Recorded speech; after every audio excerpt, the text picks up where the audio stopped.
Bismillahirrahmanirrahim. Assalamualaikum warahmatullahi wabarakatuh. Alhamdulillahirabbil alamin. Allahumma shalli wa sallim ala sayyidina Muhammadin wa ala alihi wa sahbihi ajma'in. Amma ba'du. Apa kabar anak-anakku kelas 12? Semoga semuanya sehat walafiat dan senantiasa berada dalam rahmat, ridha dan lindungan Allah Subhanahu wa taala. Amin ya rabbal alamin. Anak-anakku, alhamdulillah, puji syukur hadirat Allah Subhanahu wa taala. Dalam kesempatan kali ini Bapak Ade Supriyatna bisa kembali memberikan materi pendidikan agama Islam dan budi pekerti untuk kelas 12 SMK semester genap ini. Sebelum ke materi, mari kita awali pembelajaran kali ini dengan berdoa. Bismillahirrahmanirrahim. Rabbi zidni ilman warzuqni fahma. Amin ya rabbal alamin. Anak-anakku sekalian yang Bapak cintai dan Allah muliakan, dalam kesempatan kali ini kita akan membahas materi yang terakhir di kelas 12, yaitu faktor-faktor penyebab kemunduran peradaban Islam.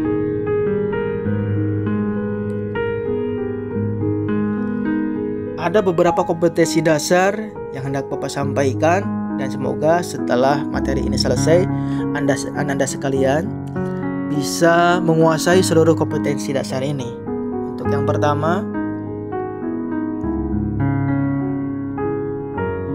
kompetensi dasar 1.33 meyakini bahwa kemunduran umat Islam di dunia sebagai bukti penyimpangan dari ajaran Islam yang benar.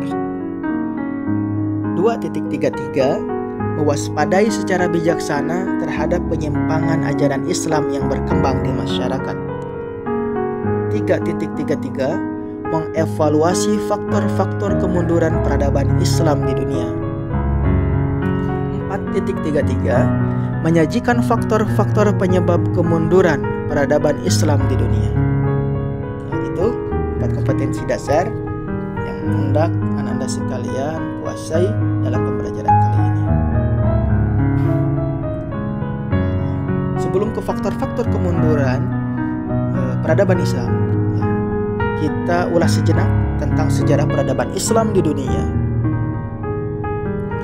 Kaum muslimin di masa lampau mencapai puncak peradaban dan membawa pencerahan bagi dunia karena mereka mencintai ilmu.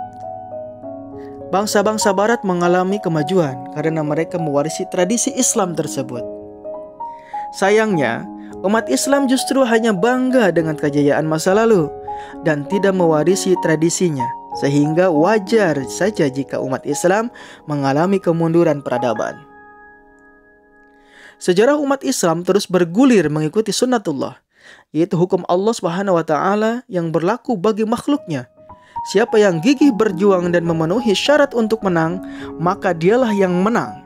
Dan begitu pun sebaliknya. Perjalanan panjang sejarah peradaban umat Islam telah mengalami pasang dan surut seiring dengan kuat lemahnya daya juang dan spirit jihad dalam jiwa. Jika diamati dari sisi waktu, perjuangan dan peradaban umat Islam mengalami beberapa fase pasang dan surut.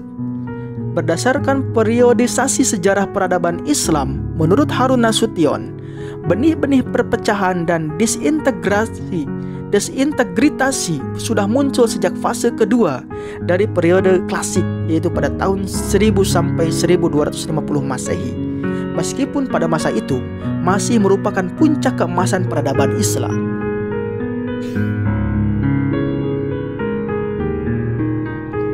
Peradaban umat Islam kemudian mengalami kemunduran ketika memasuki periode pertengahan bagian pertama, yaitu sekitar tahun 1250 sampai 1500 Masehi, yang dikenal dengan masa kemunduran 1.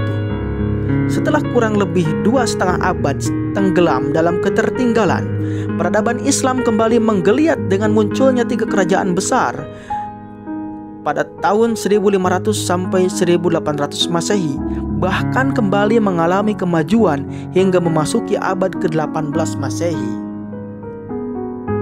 Setelah itu, grafik perkembangan peradaban umat Islam kembali menurun hingga memasuki abad ke-19 Masehi, sebelum kemudian terjadi kebangkitan kembali di periode modern.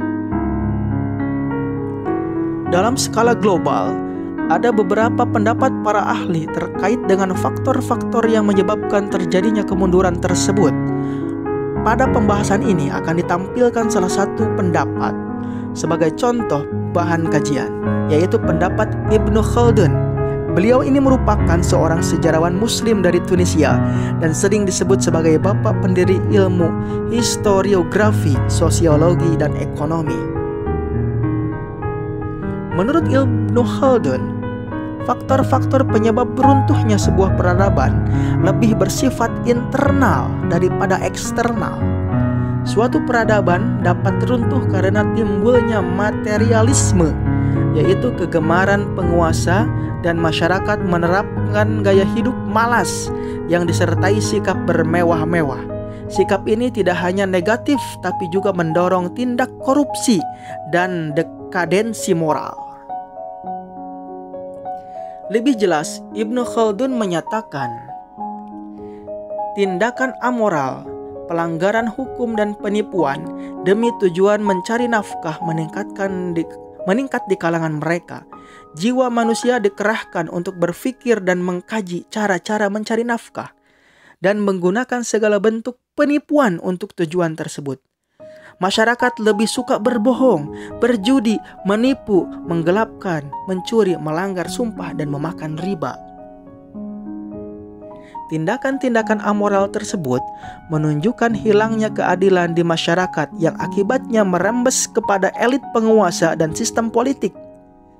Kerusakan moral penguasa dan sistem politik mengakibatkan perpindahnya sumber daya manusia atau SDM ke negara lain dan berkurangnya pekerja terampil karena mekanisme rekrutmen yang terganggu.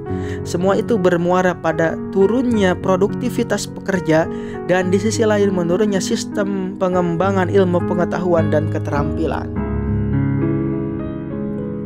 Dalam peradaban yang telah hancur, masyarakat hanya memfokuskan pada pencarian kekayaan dan secepat-cepatnya dengan cara-cara yang tidak benar.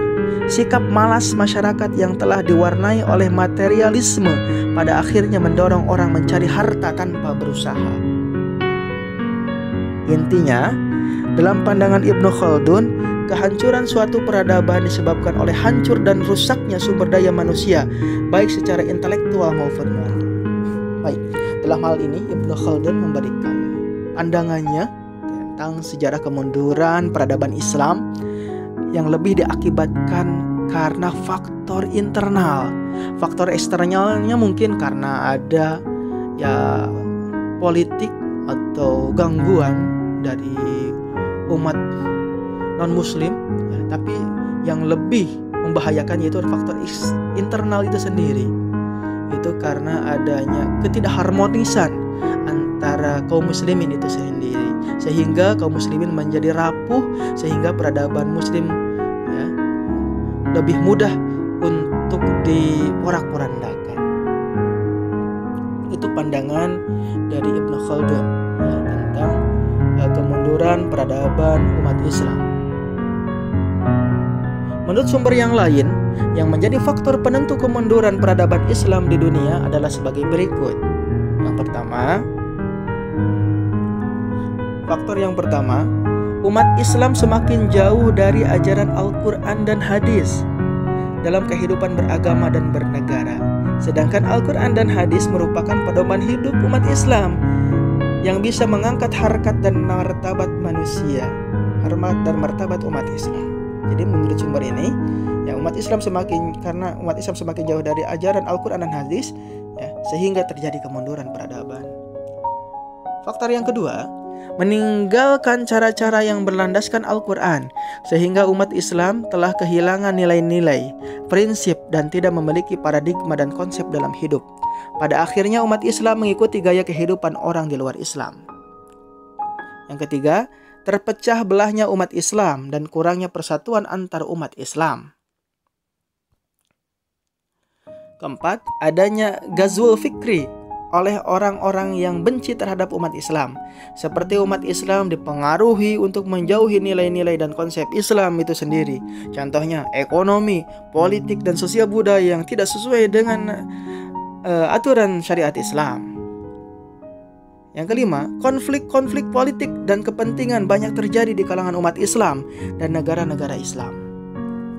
Faktor yang keenam, para penguasa lebih mementingkan kenikmatan dunia menurut hawa nafsunya dibandingkan dengan kepentingan kemaslahatan umat.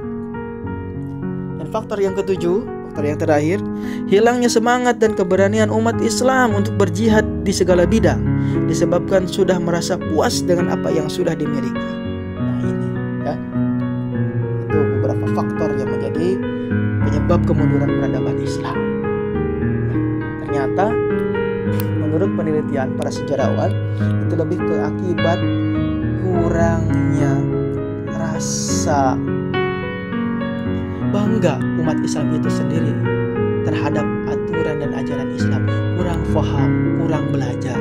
Maka ini harus menjadi motivasi buat kita semua untuk senantiasa meningkatkan semangat belajar kita ya, dalam segala hal, dalam segala bidang, sehingga kita bisa kuat ya, bisa survive dari segala hal dan segala bidang, sehingga peradaban Islam ke depan bisa lebih meningkat lagi. Lantas bagaimana supaya peradaban umat Islam bisa meraih kejayaannya kembali? Apa jawabannya? Harus menjunjung tinggi nilai-nilai Islam sebagai rahmatan lil alamin. Kita bahas tentang menjunjung tinggi nilai-nilai Islam rahmatan lil alamin sebagai pemicu kemajuan peradaban Islam di masa datang. Kemajuan peradaban Islam yang telah menjunjung tinggi nilai-nilai Islam yang rahmatan lil alamin telah dipraktikkan selama 15 abad di muka bumi ini. Implementasi rahmat bagi semesta alam sudah meluas hampir ke berbagai belahan dunia. Islam rahmatan lil alamin adalah Islam yang kehadirannya di tengah kehidupan masyarakat mampu mewujudkan kedamaian dan kasih sayang bagi manusia maupun alam. Rahmatan lil alamin adalah istilah Qur'ani dan istilah itu sudah terdapat dalam Al-Qur'an, yaitu sebagaimana firman Allah Subhanahu wa taala dalam Quran surat Al-Anbiya ayat 107. A'udzu billahi minasyaitonir rajim. Bismillahirrahmanirrahim. Wa ma arsalnaka illa rahmatan lil alamin. Dan tiadalah kami mengutus kamu Muhammad melainkan untuk menjadi rahmat bagi semesta alam. Ayat tersebut menegaskan bahwa kalau Islam dilakukan secara benar, dengan sendirinya akan mendatangkan rahmat untuk orang Islam maupun untuk seluruh umat dan alam semesta. Dalam konteks Islam rahmatan lil alamin, Islam telah mengatur tata hubungan yang menyangkut aspek teologis, ritual, sosial, dan humanitas. Dalam segi teologis, Islam memberi rumusan tegas yang harus diyakini oleh setiap pemeluknya. Tetapi hal ini tidak dapat dijadikan alasan untuk memaksa non-muslim memeluk Islam. Begitupun halnya dalam tataran ritual yang memang sudah ditentukan operasionalnya dalam Al-Quran dan hadis. Namun, dalam konteks sosial, Islam sesungguhnya hanya berbicara mengenai ketentuan dasar atau pokok-pokoknya yang pemahamannya diperlukan tafsir secara detail dan komprehensif tergantung pada kesepakatan dan pemahaman masing-masing komunitas yang tentu memiliki keunikan berdasarkan keberagaman lokalitas, nilai, dan sejarah yang dimilikinya. Entitas Islam sebagai rahmatan lil alamin mengakui eksistensi pluralitas karena Islam memandang pluralitas sebagai sunatullah, yaitu fungsi pengujian Allah Subhanahu wa taala pada manusia, faktor sosial dan rekayasa sosial, social engineering, kemajuan umat manusia dan peradaban Islam.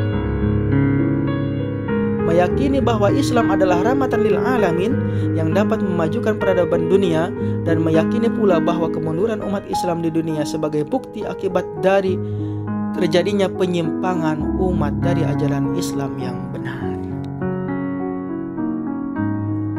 Oleh karena itu, mempelajari peradaban Islam di dunia, khususnya perkembangan di bidang ilmu pengetahuan, mutlak dilakukan. Karena dunia Islam pernah menjadi pusat ilmu dan peradaban dunia Islam sangat terbuka menerima ilmu dan teknologi sepanjang memberi manfaat bagi kemaslahatan umat, sebagaimana dicontohkan oleh para ulama, as-salafus soleh, dan para cendekiawan muslim. Demikian ya materi yang bisa Bapak sampaikan dalam materi faktor-faktor penentu kemunduran Islam. Tadi sudah dibahas banyak hal ya, faktor-faktornya. Mudah-mudahan itu menjadi gambaran, menjadi pelajaran buat kita sebagai kaum muslimin untuk lebih semangat lagi ya, lebih gigih lagi dalam belajar, dalam mengembangkan ilmu pengetahuan dalam banyak hal ya, dalam upgrade diri kita untuk menjadi pribadi yang lebih baik, sehingga peradaban muslim ke depan bisa mencapai kejayaannya kembali ya, demikian yang bisa Bapak sampaikan. Terima kasih atas segala perhatian. Mohon maaf atas segala kekurangan. Kita tutup materi kali ini dengan ucapan hamdalah. Alhamdulillahirabbil alamin. Terima kasih. Ya, wassalamualaikum warahmatullahi wabarakatuh.